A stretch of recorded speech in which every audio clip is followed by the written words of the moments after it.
En el año 2015, en la víspera de Año Nuevo, fui asignado a bordo de un barco de tipo río-mar cuyo nombre siempre me evocaba las asociaciones más sombrías al mencionarlo en voz alta.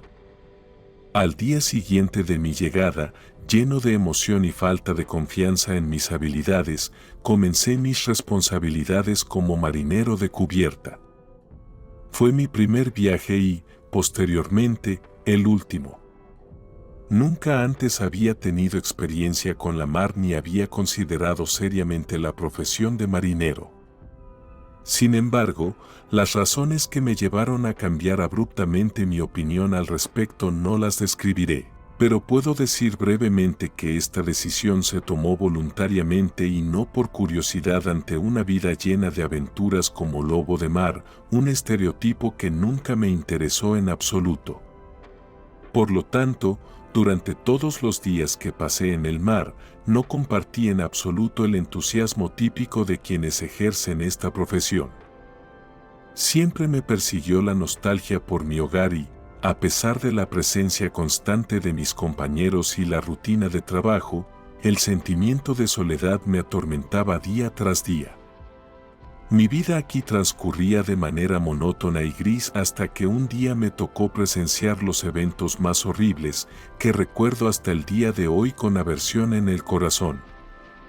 Mi turno era constante durante todo el contrato, desde las 4 de la mañana hasta las 8 de la mañana y por la tarde desde las 16 hasta las 20. El 24 de febrero, nuestro barco llegó al puerto turco de Samsun para descargar carbón. Tomé mi puesto en la guardia junto a la escala por la tarde, como de costumbre, unos 10 minutos antes de mi hora designada. El marinero que había cumplido sus horas estaba excesivamente contento con mi llegada anticipada y, con mi consentimiento, se retiró en busca de su tan ansiado descanso. Mientras me quedaba solo con mis pensamientos, solía mirar hacia los lejanos y turbios horizontes de color violeta, donde la línea del mar se difuminaba al encontrarse con la oscuridad del cielo nocturno. Me envolvía en mi abrigo y escuchaba el constante oleaje del mar de Mármara contra el costado del barco. El sol ya se había ocultado en los tenues colores del atardecer. Tan pronto como las sombras arrojadas por la superestructura y la intrincada maraña de pararrayos se desvanecieron en la creciente penumbra, de acuerdo con las instrucciones del vigilante, me dirigí hacia la cubierta de proa para encender las luces en el palo mayor y, al mismo tiempo, verificar las amarras. A lo largo del costado izquierdo, bordeado por las luces amarillas, se acumulaban enormes montañas de carbón, creando un impresionante paisaje que recordaba a cadenas montañosas que se extendían desde el extremo del muelle, donde su tosco extremo, rodeado de grúas, se precipitaba hacia el mar en el espacio brumoso que se adentraba en el interior del puerto.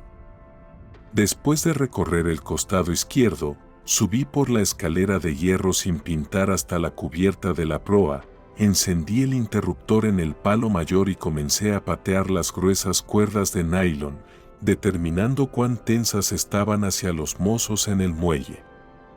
Por lo general, regresaba al puesto en el otro costado, es decir, si había ido hacia la izquierda en un sentido, regresaba hacia la derecha en el otro.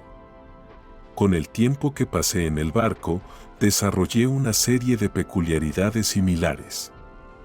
Supongo que la razón de su aparición radica en la monotonía apagada y aburrida de la rutina invariable del trabajo primitivo pero no fácil de un marinero común.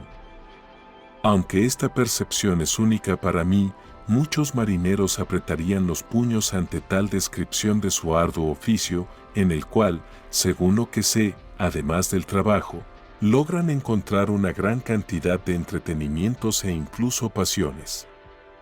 Bajando por la escalera, ahora por el costado derecho, encendí un cigarrillo y caminé lentamente por la inclinada cubierta de la proa, sumido en la oscuridad, ya que la luz de las linternas de la superestructura y la proa no alcanzaba hasta aquí. La áspera masa de bodegas que se alzaba sobre mí hacía que la estrecha depresión del costado derecho fuera inaccesible y apenas había un tenue destello de luz pálida que se derramaba desde los proyectores LED en las escotillas y la cubierta delante de la superestructura. No debía dejar mi puesto en la escalera sin vigilancia durante mucho tiempo, pero la escena que se desarrollaba en el fondo, donde el mar se entremezclaba en la distancia y el cielo sin estrellas estaba cubierto de nubes irregulares, tomaba formas extrañas y aterradoras con una sorprendente rapidez. No podía apartar la mirada y quedé paralizado, tratando en vano de entender qué inmenso fenómeno natural, cuya naturaleza estaba oculta para mí, estaba desatándose sobre la superficie del mar abierto. La oscuridad de la noche, que aún hace poco tiempo había tragado el sol en el horizonte occidental, se espesaba con los tonos más oscuros y destellos de relámpagos. El mar, que hace un minuto estaba completamente en calma, se agitó notablemente y las crecientes olas que se estrellaban contra el costado del barco transmitían los sordos ecos de un trueno distante. Un sentimiento que había quedado olvidado durante mucho tiempo parecía haberse despertado después de años en las profundidades de mi mente endurecida por la edad, una sensación de ansiedad, y no solo ansiedad, sino esa misma, perdida en los años de crecimiento infantil, que estimula la imaginación. Me cuesta describir lo que vi esa noche, porque la escala de lo que estaba ocurriendo era de una magnitud cósmica y las formas grotescas que surgían eran como fantasmas que se materializaban en un momento para adquirir contornos vagos y apenas distinguibles en la creciente oscuridad, y en el siguiente desaparecían detrás de la acumulación de nubes de tormenta.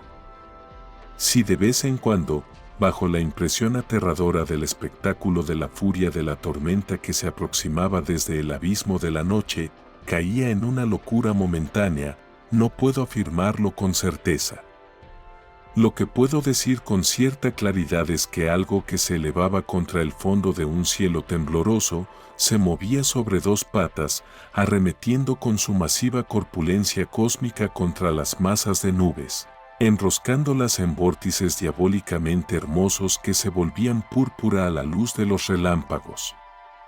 Un monstruoso espejismo o un juego de las fuerzas elementales de la naturaleza, lo que fuera, fue el espectáculo más impactante que he presenciado en mi vida.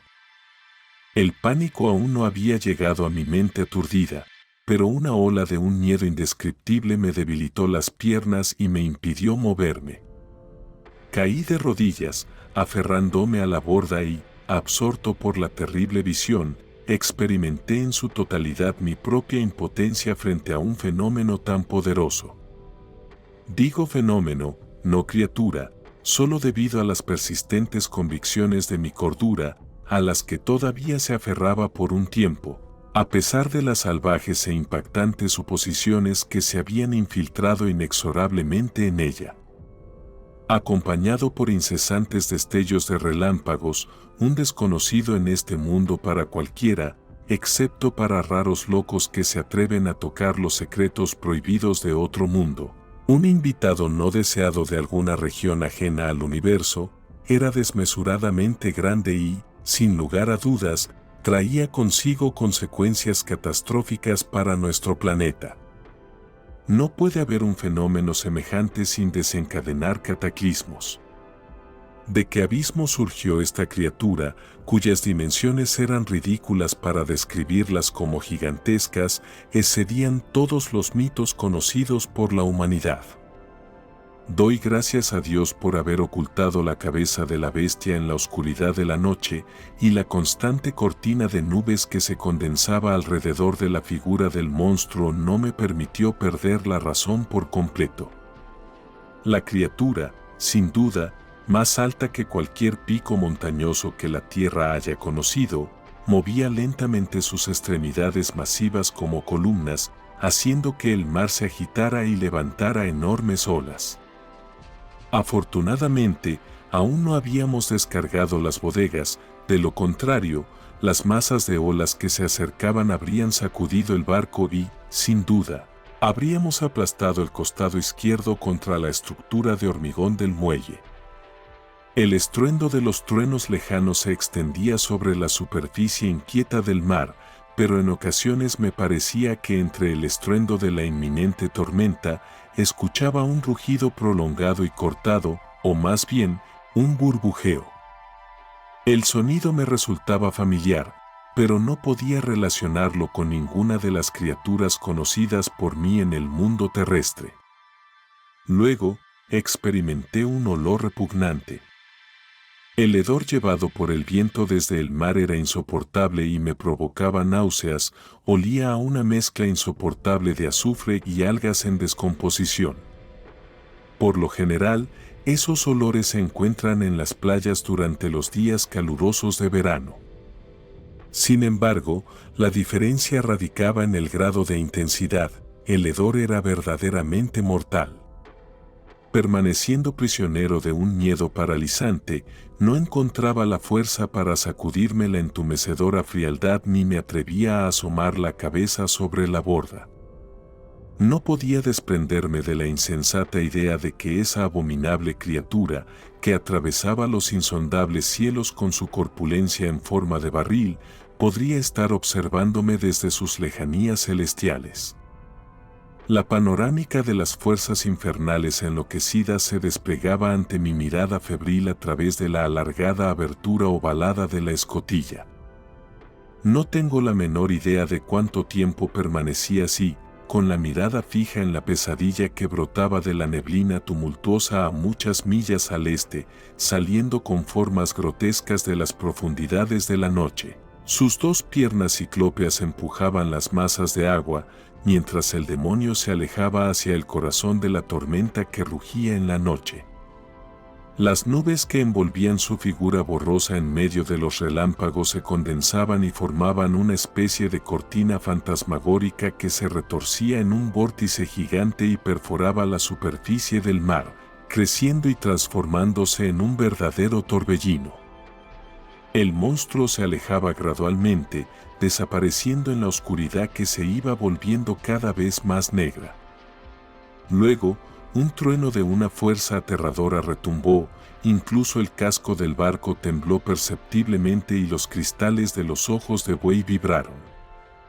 De repente, una lluvia torrencial de una intensidad sin igual se desató, como si los cielos enfurecidos se hubieran abierto para ocultar algo antinatural y blasfemo para la naturaleza de este planeta, algo cuya monstruosa aparición desafiaba el orden natural de las cosas y era el resultado de un error en las fuerzas superiores de la creación del universo. Saliendo de mi refugio ridículo y finalmente liberándome de la pesadilla que me había abrumado, regresé al puesto junto al tarpón y me senté en uno de los barriles. Desde las oscuras profundidades de mi mente turbada, comenzaron a aparecer rostros horribles y deformados, pregonando a gritos profecías aterradoras. Me hablaban de la inevitable llegada del fin del mundo, y no me quedaba más opción que prestar atención temblorosa a sus voces demoníacas que me llevaban al borde de la locura, anhelando el momento en que mi conciencia finalmente sería engullida por la ola de un desmayo salvador, en cuya vacuidad se sumirían tanto estos pensamientos torturadores como todas esas grotescas imágenes y figuras demoníacas que se habían grabado tan profundamente en mi memoria. La condición en la que mi reemplazo me encontró solo provocó su burla. Decidí mantener para mí mismo las atormentadoras revelaciones. Sin pronunciar una palabra, llegué silenciosamente a mi camarote y, después de cerrar la puerta con llave, me tendí en la chirriante cama. Un bienvenido y embriagador olvido engulló mi mente. Por la mañana, encontrándome en medio del ambiente de trabajo habitual, rodeado de marineros alegres y despreocupados que albergaban modestas esperanzas, me di cuenta de que yo era el único que conocía el terrible secreto. Incluso el descubrimiento del cadáver del guardia de seguridad al amanecer, entre los montones de carbón que, según el agente del puerto, preliminarmente murió de un ataque al corazón, no logró empañar el ánimo alegre que reinaba entre la tripulación. En uno de los días siguientes a mi pesadilla, mientras estaba de guardia en el puente, casualmente llegaron a mis oídos noticias perturbadoras que se transmitieron en una de las conversaciones ociosas entre el capitán y el segundo oficial. A unas 40 millas náuticas de la línea costera de la ciudad de Samsun, en el puerto donde nuestro barco esperaba ser descargado, 2 barcos turcos desaparecieron simultáneamente en el corazón de una tormenta súbita y furiosa. Después de algunas conversaciones extrañas y llenas de terror, transmitidas por radio en la frecuencia utilizada tanto por la mayoría de los barcos que llegaban al puerto como por los que lo abandonaban, las autoridades encargadas de investigar el trágico incidente que tuvo lugar en aguas abiertas del Mar de Mármara el 24 de febrero de 2016 quedaron profundamente perplejas. Ambos capitanes, gritándose desesperadamente el uno al otro y repitiendo la misma palabra que inspiraba temor supersticioso, decían: Marduk. Marduk. Marduk, asterisco.